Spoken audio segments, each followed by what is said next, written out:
My subject that I was asked to talk about was cold, and about how cold perhaps affected us a little bit as far as our flying was concerned.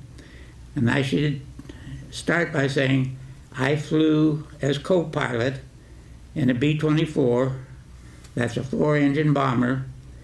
At that time in Europe, we had two heavy bombers, the B-17 and the B-24.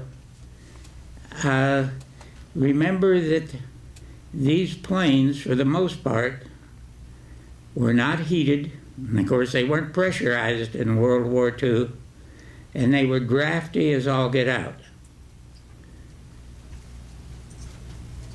When I started flying my missions in April of 1944, we were all issued fleece-lined leather flying suits. That was supposed to keep us warm. They didn't do a very good job. I wore everything that I could get under it. Long johns, regulation wool uniforms, sweaters, anything that I could get under there trying to stay warm.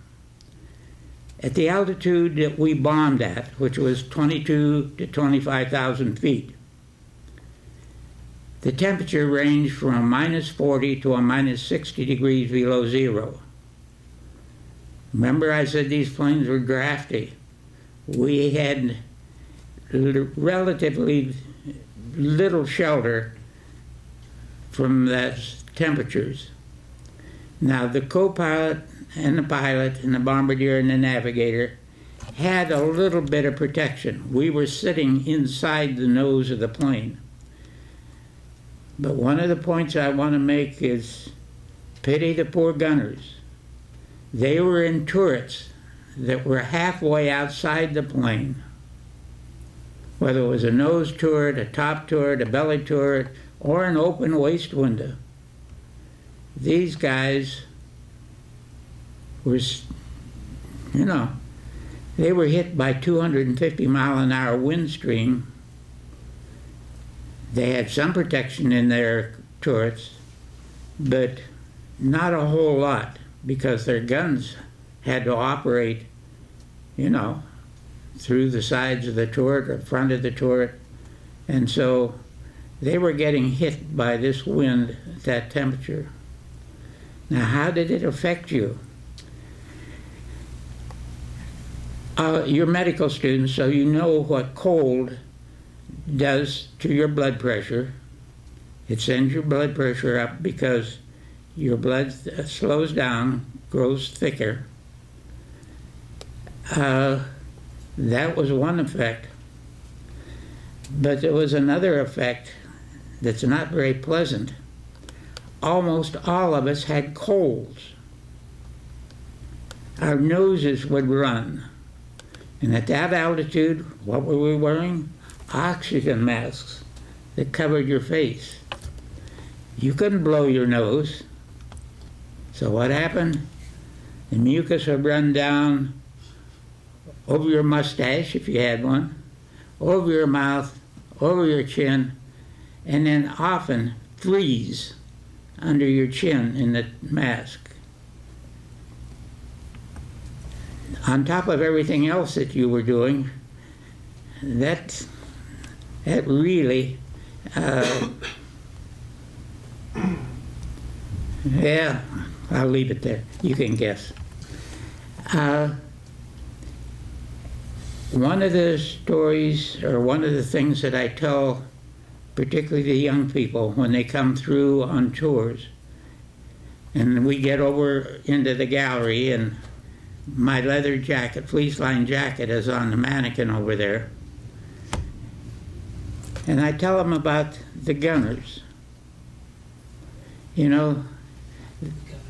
Their guns would often jam because of the intense cold.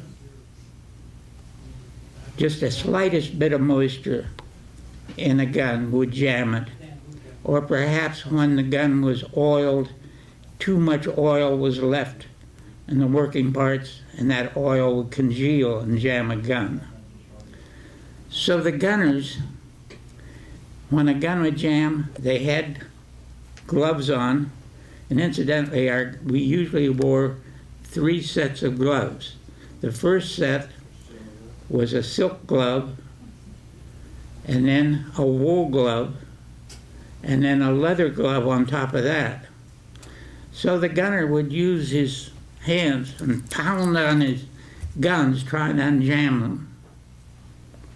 That wouldn't work. Suppose that you were under attack. They'd get frustrated, and they knew better than to do this, but they'd get excited and yank off their gloves and try to work on their guns with their bare fingers. You know what happens to your flesh when you hit super cold metal. You freeze to it instantly. They'd yank their hands back, the skin would come off their hands, and there were many cases where a finger or two came off also. That was what it was like flying in the cold in Europe during World War II. Our gunners, and I tell the children this, they were the real heroes of the air war in Europe during World War II. And I tell them if they had a grandfather or an old great uncle or someone who flew as a gunner during World War II over Europe, they should thank them for their service and maybe also count their fingers. Thank you.